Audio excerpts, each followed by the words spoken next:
పాత క్వశ్చనే ఇది. దీని తర్వాత ఒక క్వశ్చన్ ఉంది, మంచి క్వశ్చన్ ఉంటుంది. సుధీర్ రష్మి నిజంగా చెప్పు అడిగారు చెప్తా. మంచి క్వశ్చన్. ఇప్పుడు జూమ్ పెట్టమ్మా. రిలేషన్ అసలు ఏంటి ఇప్పటికీ ఎవరికి క్లారిటీ ఉండదు, ఇద్దరికి పెళ్ళిళ్ళు కావు ఏంటి. పొద్దున్న లెగిస్తే నువ్వు జబర్దస్తులతో తిరుగుతావు, ప్రతి వాడితో చాటింగ్లు చేస్తావు. నీకు తెలియంది నాకు కొత్తగా తెలిసింది ఏమని చెప్పు సీరియస్గా. అంటే నా నోటితో చెప్పించి అదొక థంబ్నెయిల్ వేసి సుధీర్కి రష్మికి మధ్యలో అది ఉందా, ఇది పెట్టింది భాస్కరా, ఈ తమనేలకు భయపడే నేను ఏ ఇంటర్వ్యూకి వెళ్ళను అన్న. ఇది కాదు యాక్చువల్లీ నాకు నిన్న అన్నావు ఇదే అని వద్దులే అన్నారు, నన్ను కూడా ఇది ఇచ్చావు కాబట్టి. నేను నిన్న ఒకరు నాకు మెసేజ్ పెట్టారన్న. ఏం పెట్టారంటే, జబర్దస్తులో ఉన్న జడ్జిలు కొంతమంది వీళ్ళని తిడతారు, అంటే వీళ్ళు ఎవరైతే ఉంటారో వాళ్ళని తిడతారు అని అన్నారు. అది ఎంతవరకు నిజం, వాస్తవమో? 100%. ఇప్పుడు స్కిట్ బాగా రాకపోతే తిడతారు ఖచ్చితంగా. అది కొంచెం ఆఫ్లైన్లో కట్ చేయొచ్చు, కానీ అది తిట్టేది ఎందుకు, బాగాలేదు కాబట్టి తిడతారు 100%. ఇప్పుడు జడ్జెస్ కూడా ఏమనుకుంటారంటే వాళ్ళు షో నిలబడాలి, షో బాగుండాలి. ఒక్కొక్కసారి ఏమవుద్దంటే మనం ఓవర్ లుక్లో స్కిట్లు చేసేస్తారు, అటువంటిప్పుడు క్లియర్గా తిడతారు. ఒక స్కిట్ చేస్తున్నప్పుడు తెలిసిపోద్ది కదా ఇది ప్రాక్టీస్ ఉందా లేదా అని. స్టేజ్ మీద ఇది నీ డైలాగ్, ఇది నై డైలాగ్ అంటే వాళ్ళకి కాలుతుంది. ఏందా ఇది ప్రాక్టీస్ కూడా చేయకుండా స్టేజ్ ఎక్కుతారని. అలాగా పర్సనల్గా ఏమి తిట్టడం, పర్సనల్గా ఎవ్వరికే ఉండవు. వన్స్ జబర్దస్త్లో వెళ్ళిపోతే నాగబాబు గారి దగ్గర నుంచి, రోజా గారి దగ్గర నుంచి ఇప్పుడున్న జడ్జెస్ వరకు అందరూ ఒక ఫ్యామిలీలో కలిసిపోతారు తప్ప మేము జడ్జిలు మీరు టీం లీడర్లు అన్న ఇదే ఉండదు. అదే అంటే మను గారు తిట్టారు, మను గారు ఇలా తిడతారు, జబర్దస్త్ వీళ్ళని తిడతారు. వేరే వాళ్ళు తిట్టారంటే నమ్ముతాను, కానీ మనో గారు తిట్టారంటే నేను అస్సలు నమ్మను. ఈ ప్రపంచంలో one of the happiest person నా లైఫ్లో నేను చూసింది ఎవరంటే మనో గారు. లైఫ్ని ఆయన ఎంజాయ్ చేసినట్టే నేను ఎంజాయ్ చేయాలనుకుంటా. ఆయన ఎవరిని పల్లెత్తే మాట అనని వ్యక్తి ఆయన. ఇంకొకరి పేరు చెప్పినా నేను అవును, కానీ మనో గారి పేరు చెప్తే అది రాంగ్ మెసేజ్. ఆయన అస్సలు బాగుంది, బాగా చేశారు అంటాడంతే, ఇంకొక మాట మాట్లాడరు. ఇదంతా ఫేక్, అన్ని ఫేక్. కామెంట్లు పట్టించుకోవద్దు. కామెంట్ కాదు, జబర్దస్త్ చేసిన ఒక పర్సనే. నా తెలిసి ఆడు జబర్దస్త్ చేసి ఉండడు, మందు కొట్టి చేశాను అనుకుంటున్నాడు. కాదండి, కాదు చెప్పాను కదా, మనో గారి పేరు చెప్పడమే రాంగ్. ఆయన ఇప్పటికొచ్చి భాస్కర్ ఏది ముద్దపప్పులో ఆవకాయ వేసుకొని తింటే ఎలా ఉంటుంది, బిర్యానీలో గోంగూర పచ్చడి వేసుకొని ఎలా తింటుంది, ఇలాంటివి చెప్తారు ఆయన. ఇంకా అలాంటిది అస్సలు వాటి గురించి మాట్లాడు. ఇప్పుడు నీకు జబర్దస్త్ ఇలాంటి జబర్దస్త్లో ఉంటావా, ఎప్పటికైనా దానికి బ్రేక్ ఇచ్చే ఛాన్స్ ఏమైనా ఉందా? లేదు. నాకు నా అంబిషన్ ఏంటంటే ఉన్నంతకాలం ఆ షోలో చేయడం, మంచి పేరు తెచ్చుకోవడం. జబర్దస్త్ లేకపోతే నెక్స్ట్ వేరే అదర్ స్టెప్. ఇంకొక ఇదేం లేదు. ఇంకొకటి ఏముంది, దీని తర్వాత నెక్స్ట్ ఏదో ఒకటి ఉంటుంది కదా, నెక్స్ట్ లెవెల్ ఏదో ఒకటి వస్తుంది, దాన్ని చేసుకుంటూ పోవడమే. ప్రస్తుతానికి అయితే నేను జబర్దస్త్ వదిలే ప్రసక్తే లేదు.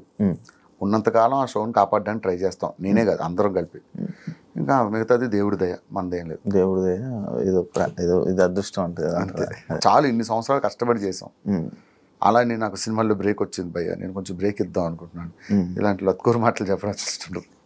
ఇప్పుడు మీ జడ్జిలు అందరూ రోజా గారి మీద కానీ కొన్ని మాటలు అన్నారు. అంటే మీరు అంటుంటారు, అంటే మనం అందరం జబర్దస్త్ వాళ్ళందరూ ఒక ఫ్యామిలీ లాగా ఉండే ఇదని.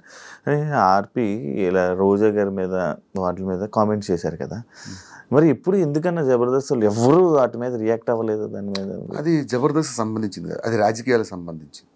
సో రాజకీయాలకు సంబంధించి మీరు ఎవరో స్పందించారో లేదు తెలియదు. నేనైతే అస్సలు మాట్లాడను, పాలిటిక్స్కి చాలా దూరం. అవును, మీరు ఎప్పుడు బయట కూడా ఎప్పుడు కనిపించలేదు కూడా. అస్సలు పాలిటిక్స్ అనేది పెంట లాంటిది, దాని మీద రాయేస్తే మన మీద పడుతుంది వచ్చి. అందుకనే వాటికి చాలా దూరం. అబ్బో, అది ఎట్లా ఉంటుందంటే, ఇప్పుడు మనం ఒక పార్టీకి సపోర్ట్గా మాట్లాడాం అనుకో, వేరే పార్టీ వాళ్ళకి శత్రువులు అవుతారు. ఆర్టిస్ట్ అనేవాడు ఎప్పుడు కూడా ఒక వర్గానికి పరిమితం అవ్వకూడదని నా ఫీలింగ్, నా ఒపీనియన్. సో నాకు ఈయనే ఇప్పుడు ఈ సీఎం ఉన్నా సూపరే, ఆ సీఎం అన్నా సూపరే, ఎవరైనా సూపరే. జనాలు ఏదో ఎదవాలంటే ఎవడు ఫ్రీగా అన్నం పెట్టడు, ఎవడు ఫ్రీగా ఏం చేయడు. ఎవడైనా సరే మనం కష్టపడే బతకాలి, మనం కష్టపడే పిల్లల్ని పోషించుకోవాలి, బతకాలి. ఆ విషయం జనాలకి తెలియదు. కొంతమంది ఇల్లు సపోర్ట్ చేస్తారు. ఇప్పుడు ఉదాహరణకి నేను ఒక పార్టీకి సపోర్ట్ చేశాను, ఆపోజిట్ పార్టీ వాడు ఏదో ఈవెంట్ పెడతాడు, ఆ ఈవెంట్కి మనల్ని పిలుస్తాడా? ఎందుకు?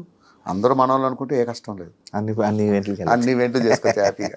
ఆ పార్టీకి వెళ్తే ఆ పార్టీ మన పార్టీలు అనవసరం, మనకి పని కావాలి, డబ్బులు కావాలి. బాగుంటుంది కదన్నా ఈవెంట్లు కూడా మీకు బ్రహ్మాండంగా ఉంటాయి. అన్ని పార్టీలు చేసేస్తాం, మనం పట్టించుకోం. ఈ ఫలానా పార్టీ మనకు అందరూ ఒకటేనండి అంటాం, చేసుకుంటాం. ఇప్పుడు ఒక పార్టీకి ఇది అయిందనుకో, ఆ బుల్లెట్ భాస్కర్ పిలవద్దండి, ఆ పార్టీ సపోర్ట్ చేశాడు అంటాం. అన్నీ లేకుండా అందరితో కలిసి వెళ్ళిపోవడం బెటర్. ఇలాగేదో ఒక చిన్న చిన్న డైలాగులు అయ్యాయని నాకు ఒకసారి చాలా పెద్ద టార్చర్ పెట్టారు జబర్దస్త్లో. మా అమ్మ ఏదో ఫ్లోలో ఒక డైలాగ్ వేసేసింది, అది మా పార్టీని కించపరిచే, అసలు అర్థమే లేదు అది. దాన్ని పట్టుకొని తెగ ట్రోల్ చేశారు, తెగ నన్ను టార్చర్ పెట్టారు ఫోన్లు చేసి. అందరికి మళ్ళీ సారీ చెప్పి. అవును, ఎందుకు బ్రో నార్మల్గా ఈ జబర్దస్త్ కాంట్రవర్సీస్ ఎక్కువ అవుతుంటే ఎవరు ఏదో నార్మల్గా ఏం చేశారు? రీసెంట్గా కూడా ఒకటి సుధీర్ది అది సీన్ రీక్రియేట్ చేశారు.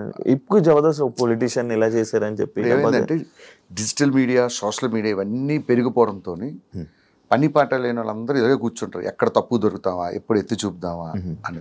ఒకప్పుడు అంత లేదు. పాత సినిమాల్లో చూసుకో, ఏమైనా ఒక డైలాగులు వాడేటప్పుడు పెద్ద పట్టించుకునేవారు కాదు. అదే ఇప్పుడు మనం మాట్లాడే ప్రతి మాట, ప్రతి పదం, ప్రతిదీ క్షుణ్ణంగా గమనిస్తూ ఉంటారు. ఏ చిన్నది దొరికినా ఈ నెల పట్టుకుందాం అంతే. ఒక్కడు ఉంటాడు రెచ్చగొట్టడానికి, 4-5 రెచ్చగొడతాడు. వీళ్ళందరూ కలిసి మనం స్టార్ట్ చేస్తారు. అది ఎక్కువ జబర్దస్త్ మీదే. మరి జబర్దస్త్ ఈరోజు జబర్దస్త్ చేస్తున్నాం అంటే ఎన్ని రెస్ట్రిక్షన్స్ మధ్య చేస్తున్నాం తెలుసా? లాయర్ గెటప్ వేయకూడదు, కోర్టు సీన్ చేయకూడదు, యముడు గెటప్ వేయకూడదు, స్వామి అనకూడదు, బాబాలు పెట్టకూడదు. ఇన్ని రెస్ట్రిక్షన్స్ మధ్య మేము కామెడీ చేస్తున్నాం.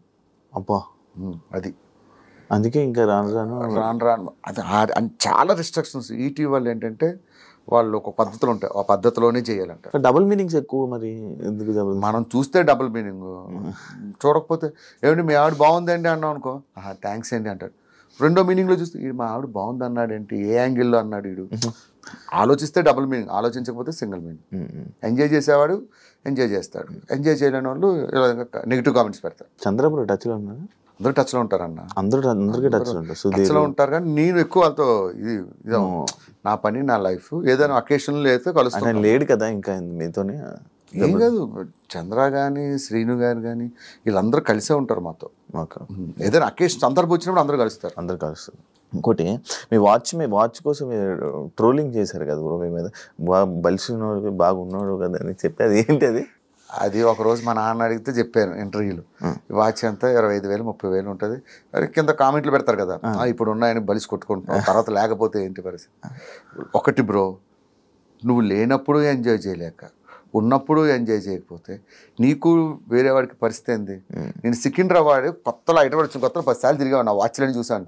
ఇప్పుడు కొనుక్కుందా, ఏది రోడ్డు మీద వాచ్ కొనుక్కోవడానికి అంత ఆలోచించేవాడిని. సంపాదించిన తర్వాత కూడా నువ్వు అనుభవించకపోతే ఎందుకు చెప్పు?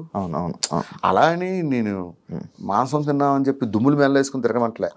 నాకు నచ్చింది ఫలానా వాచ్ కొనుక్కుంటా. ఇప్పుడు నీ దగ్గర షూ చూసాను అనుకో, మా శివ షూ బాగుంది, నాకు అనిపించింది కొనుక్కుంటా అని అనిపిస్తా.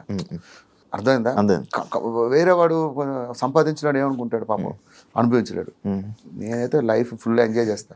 ఇది కొనుక్కోవాలనుకుంటే కొనుక్కుంటా, ఇది తినాలనుకుంటే తినేస్తా, ఎంజాయ్ చేస్తా. ఈ వాచ్ ఎంత?